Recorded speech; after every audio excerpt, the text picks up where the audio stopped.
Phone shows a photo of a gun taped to his ceiling at 10:42 p.m., and then he hangs up. The screen is bright in a dark room. I rub my thumb over the glass. The light casts a pale line across my palm. Laptop sits open on my bed. I scroll our old thread. We live apart. We argue for 3 weeks. He texts, "You can't leave me." The screenshot shows 10:42 p.m. The screenshot starts everything. I pause to breathe. I set the laptop down and pick it back up. The trackpad is cool under my fingers. Ring sits on my kitchen counter. I call 911. "Someone sent a picture of a gun," I tell the dispatcher. "He said he'd kill himself in this picture," I add. The dispatcher repeats details back. "We will send officers," she says. I sit very still. My hands shake. In the line I say, "Please go now." Her voice is calm and short. I give the address slowly, like reading a list. Cup trembles in my hand as police arrive. An officer knocks and asks questions loudly. He reads the messages on my laptop. He asks, "Was this a real threat?" I point to the screenshot. He says, "We will do a welfare check." They leave with my number. I watch the driveway light go dark. I stand at the sink and listen for tires. The night air smells like wet leaves. My chest tightens. Paper sits on my counter the next morning. It is the dispatch log. It lists times and who responded. The log notes officers spoke with him at his apartment. The officer writes, "Subject appears intoxicated, denies suicidal intent." I get a call from the hospital later. A nurse says, "He has been admitted under an emergency hold." I say, "Why? He wasn't suicidal." She replies, "Our policy is safety." I fold the paper in half and run my thumb over the ink. The morning light through the kitchen window is thin and gray. Phone pings with messages from his friends. One says, "He never told us he had a gun." Another says, "He told the cops we coerced him." I screenshot those messages. I print the dispatch log. I photograph the hospital intake slip. They mail me. The slip lists my name as reporting party. A text thread blinks on and off on my screen. I save each one to a folder. My fingers move quickly and without thinking. Paper sits on my counter with a note he writes in the ward. It reads, "You called the cops on me." He adds, "You ruined me." I read it twice. My hands leave a small circle on the table. I flip the note over. The back is blank. My eyes sting. Envelope arrives with a legal letterhead the next week. A lawyer threatens to sue me for defamation and unlawful commitment. The letter lists damages and demands an apology. I hold the envelope with both hands. My mouth goes dry. I say nothing. I sit on the floor and open the letter slowly. The paper is thick. The words feel heavy. File grows on my kitchen table. I organize printed screenshots and documents. I put the gun photo first. I staple the 911 transcript next. I print the hospital intake form and staple it too. A neighbor knocks. "Are you okay?" She asks. I nod without looking up. I say, "I'm fine." My voice is small. The neighbor watches my hands. Paper contains a redacted intake form with staff notes. A nurse signs a short line. "Subject presented with active ideation and access to means." I circle that line. I call records at the hospital. A clerk says, "We can provide redacted copies for your attorney." I say, "Send them." I write a short list of what I need, print, staple. Deliver. I check each step off with a pen that squeaks on the paper. Packet sits on my desk and gets heavier. I email a lawyer. "They threaten to sue," I write. "I have these records." My lawyer replies, "Bring everything. We will file a civil suit if needed." The room goes quiet. I fold my hands. The light over my desk hums. I tap my foot once and then stop. Documentary evidence lands in my inbox the next day. The hospital sends a transcript of the intake interview. Staff read the messages aloud on tape. The transcript quotes him, "I was going to hurt myself." It notes where staff ask about access to weapons. I print the transcript and underline the quoted line. The underline is shaky. Paper on the courthouse notice board shows a pro se filing from him. He claims staff violated his rights. He says he was coerced. I print the notice and place it on the packet. The county website shows his name and a case number. I write that number on a sticky note and add it to the folder. The sticky note flutters when I move the papers. I press it down with my thumb so it will not fall. Bottle sits on the shelf the night the judge signs an emergency order. I get a text from the court clerk, "Hearing scheduled." I open the intake transcript again. I underline key lines. I make a list of witnesses. I call the night shift nurse. She says, "I saw him refuse to cooperate once, but staff made safety decisions." She agrees to testify. She asks, "Do you need me to come in?" I say, "Yes." She gives me a time. I write it in the margin. Folder rests on the counsel table morning of the hearing. The bailiff asks me to set it on the table. I hand it to my lawyer. The plaintiff's attorney stands and reads a prepared speech. He says, My client was detained unlawfully, he says. This woman overreacted. I hold my folder and breathe. My breathing is slow. I count to 4 as I exhale. The courtroom smells like paper and shoe polish. Receipt sits in my packet with a 911 audio. My lawyer plays 2 minutes of tape to the court. The dispatcher says, Caller reports present danger and a photo of a gun. The tape ends with officers dispatched. The judge listens without moving. The plaintiff's attorney calls it a joke. He says, My client said it was a joke. I shift in my chair. My palms are damp on the folder cover. Paper in my packet proves he was admitted that same night. I hand the judge a copy of the intake transcript. A nurse takes the stand. She is asked, Did the staff observe imminent danger? She nods. She says, We saw ideation and access to a firearm. Her badge clinks when she moves. She reads from her notes. The words are plain and steady. Phone buzzes in my pocket with online comments. Strangers argue in a thread. Some call me a liar. Others call me brave. I screenshot supportive posts and print them. The plaintiff's attorney calls the posts internet noise. My lawyer says we will focus on official records. I fold the printed posts into the packet anyway. They feel thin next to the intake form. Bench holds the judge's copy of the packet. He flips pages slowly. He listens to the nurse and the dispatcher on tape. He looks up at me. The court recognizes the right to request help when someone's life is in danger, he says. He adds, However, we will evaluate damages. He speaks clearly. The words land in the room like small stones. Envelope lands in my mailbox later with a settlement offer. It keeps his civil claim quiet and bars him from contacting me. The offer says he will withdraw claims if I sign. My lawyer calls it pragmatic. I set the envelope on the table and stare at the ceiling. I run a hand over the offer. The paper feels like cold metal. Packet gets copied and filed with the county clerk. An archivist emails a timestamp confirming the thread archived when I called. She writes, We preserved the public conversation timestamped at 10:42 p.m. That email feels like a witness. It places my actions on a recorded timeline. I print the archivist's email and slip it into the folder. The printer clicks and whirs like a small machine breathing. Drawer holds my phone when I sleep. I slide it into the drawer. I tuck a therapist's intake card on top. The card shows an appointment time. I set a timer and go outside for air. The night is ordinary. I press my palms flat. The cool air touches my face. The street is quiet. I count cars that pass. Folder closes in a box in my closet. I lock the closet door and breathe. The legal threat never goes to trial. The settlement requires counseling and a no-contact clause. My attorney calls it a win for safety. I fold the papers and file them away. I put a label on the box. Case files, I write in neat letters. The pen squeaks, drawer locks at night. The therapist's card sits face up. I call and leave a message. The therapist calls back. We can start next week, she says. I answer, thank you. I hang up and put the card back. The voicemail tone is soft and short. Folder stays in a labeled file. I never post it online. I keep it in case someone else needs proof. Keep records. Keep safe. My phone shows a photo of a gun pointed at the ceiling 2 minutes before he calls me. The flash from the phone shows the shadow of the barrel. I zoom in and see scuffs on the ceiling tile. Laptop rests on my lap in the living room. I am 20 and home for the summer. He lives 2 states away. We trade messages on and off for months. He texts, If you leave, I can't go on. I reply, Stop saying that. The texts form a pattern. I save screenshots. I tap the spacebar to wake the laptop. The fan whirs. The room smells faintly of microwave popcorn. Recorder sits on my kitchen counter. I call 911 because the last photo looks planned. The dispatcher asks for name and address. I read what I know. He calls while I am on the line. He says, Don't call anyone. I say, I'm telling them where you are. The dispatcher says, Units are en route. The call changes everything. I hold the phone under my ear and cup my other hand over my mouth like a shield. Folder sits on the table with exported threads. I scroll timestamps. A message at 11:07 p.m. says, This is real.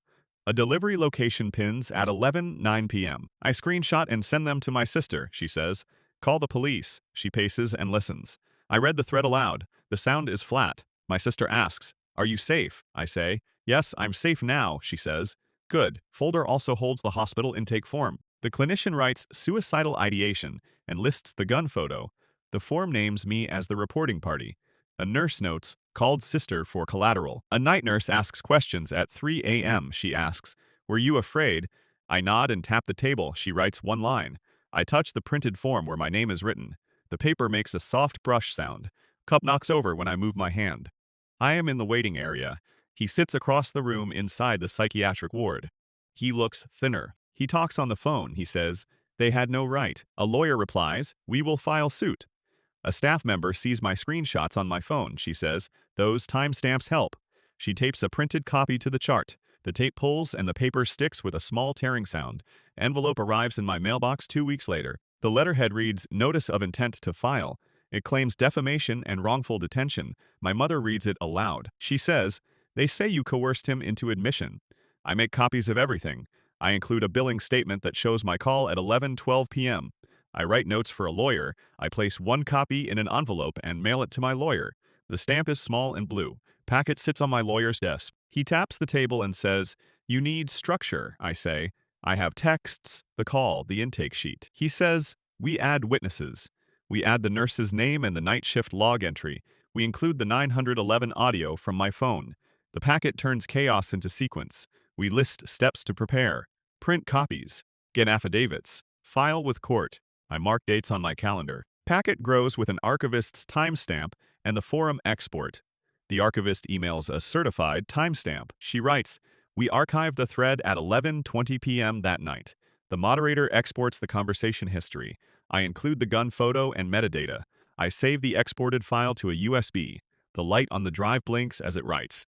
Phone buzzes on a Tuesday at work. A process server hands me a complaint and a hearing date. It alleges emotional distress and loss of reputation. The county clerk stamps the paper. A judge schedules my hearing 2 months out. I sit on a bench and breathe in short lines. I fold the complaint once, twice. The paper edges press into my palm. Phone also holds the 911 audio my lawyer asks for. We play it in his office. The dispatcher says, unit dispatch to address at 11:18 p.m. The officers arrive. The police CAD notes a welfare check and subject in custody for observation. My lawyer points to the timestamps. He says, see the timeline. Letter comes from his lawyer again with a demand for money and apology. He wants damages and a retraction. My lawyer says, we counter. I say, what about the moderator and the nurse? He says, they will testify. The night nurse signs a 3-line affidavit. She writes, patient brought in following threats recorded by reporting party. I breathe out once and let my shoulders drop. File sits in the clerk's office with the hospital's involuntary commitment paperwork. The form checks danger to self. The clinician's name and date appear on the signature line. The form becomes central in court. He argues the hospital violated his autonomy. I argue the hospital followed protocol with a weapon image and a plan. The judge asks for records. The clerk slides them across the bench. The papers rustle. The clerk's stamp thuds as it hits the stack. Form sits on the witness stand when the nurse testifies. She says, I saw the intake. The report matched the caller's account. She holds a clipboard. My attorney highlights timestamps. He plays the 911 clip. The audio fills the room. The judge marks it as an exhibit.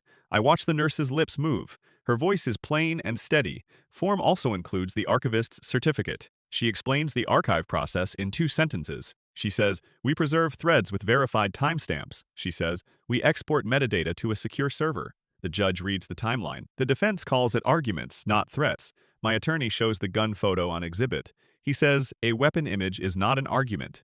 The courtroom light catches the edges of the photo. The image looks flat on the paper. Boxes of evidence move to the bench. The judge rereads the intake form and questions the clinician.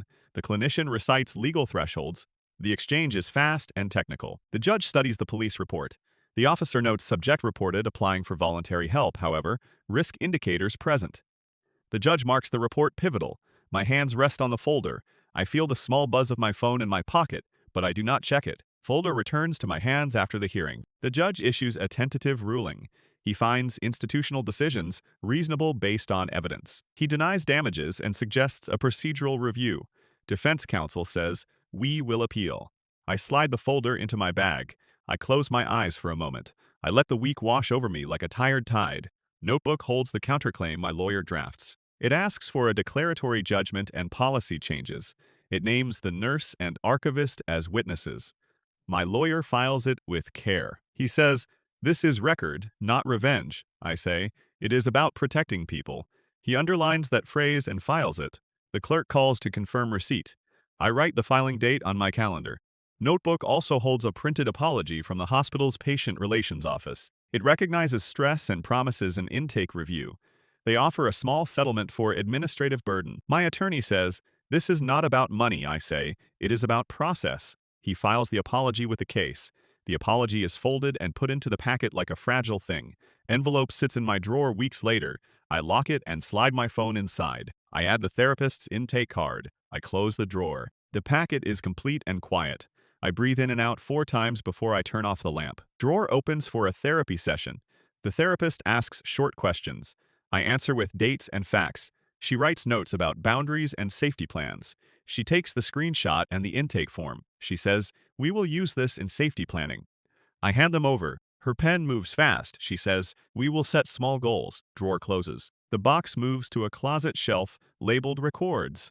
My life becomes quieter. I return calls when necessary. I do not delete the texts. My lawyer taught me to guard public records. I check the lock twice before I leave the house. Drawer locks again. The documents do not erase pain. They make the system answerable. Keep records, respect evidence. A photo of a gun in my address lands on my phone at 2:12 a.m. from him. The alert sound is sharp in the night. I wake and stare at the ceiling for a long second. Phone lights up on the couch. I see the image. My hands shake. I am 19. He is 27. My parents sleep down the hall. March air smells cold. I save screenshots in a folder named Bad. I stay quiet while I type. My finger trembles when I press send. The keys click lightly. MacBook sits open beside me. His messages fill the thread. He writes, "I'm coming." I read the words. I press call. The call rings twice. Then he hangs up. Recording begins when I call 911. The dispatcher asks for my location. He says, "I'm not leaving." I say, "Please come." I press the phone to my ear to steady my hand. The dispatcher says, "We are sending officers." I stay on the line until they say they are on their way. The line is a thin cord to safety. Paper lies on my desk. The screenshot shows a gun and ceiling tiles. It timestamps 2:12 a.m. I screenshot it again and send that to the dispatcher. I type, "He has a weapon. He says he will come to my house." The line clicks. The dispatcher speaks softly. The room is small and smells faintly of detergent. Envelope arrives 2 days later. Officers bring a report. They say they find him in his car. He agrees to a hospital evaluation. I sign the intake receipt when they ask. My hand rides the pen in short strokes. I watch the pen leave ink on the paper. It makes a small dark dot. Message pops on the MacBook at noon. He writes, "You ruin me." I sit in the waiting room. A nurse presses her badge into my palm. She folds her hands and says, "We record what you tell us." I repeat the text out loud. My voice is low. "Why did you call?" The nurse asks gently. I say, "I was scared." She nods. Phone rests in my pocket when the county clerk emails a notice. It reads, "Notice of intent to sue." He claims false imprisonment and emotional harm. A lawyer's name is on the letter. I step into an elevator and breathe. I count the tiles. The elevator hums and the doors click. The paper is folded tight in my hand. Notebook holds my timelines. I paste screenshots into a folder with timestamps. 2:12 a.m. gun photo. 2:14 a.m. 911 call. 2:40 a.m. Officers at his car. I print the police report and make copies. I label one copy for counsel. I staple the copy and breathe out. The staple bites the paper with a soft ping. Drawer contains the hospital intake form. It lists clinical notes and verbal threats made to self and others. It names the nurse who took the report. The intake box is checked involuntary hold. I circle that with a pen. The ink leaves a dark ring on the paper. Screen shows the message thread growing messy. Strangers save screenshots. A moderator preserves a thread. An archivist emails a timestamped snapshot of his old posts. One comment says he bragged about control. Another says he threatened to end everything. If left, I save the archive. The moderator's export comes as a zip file. I unzip it and watch the files appear. Ring is on my left hand when the attorney emails back. He says, "We can prepare a defense and a counter packet." I say, "I want the truth recorded." He lists the evidence he needs. I send the 911 audio, the intake form, and the gun screenshot. He replies, "This will do." He asks me to prepare witness statements in a simple form. I write each one in short sentences. Folder sits on my kitchen table as we assemble the packet. It has screenshots, 911 audio, the intake form, the police report, the archived thread, and the nurse's signed note. I staple the pages with a small machine and watch the staple bite into paper. The stapler clacks each time. I line papers up until the stack is square. Notice posts on the courthouse board the morning of the hearing. I hold the packet while I wait. The clerk calls my name. I take the elevator up. I grip the packet so hard my knuckles press into the paper.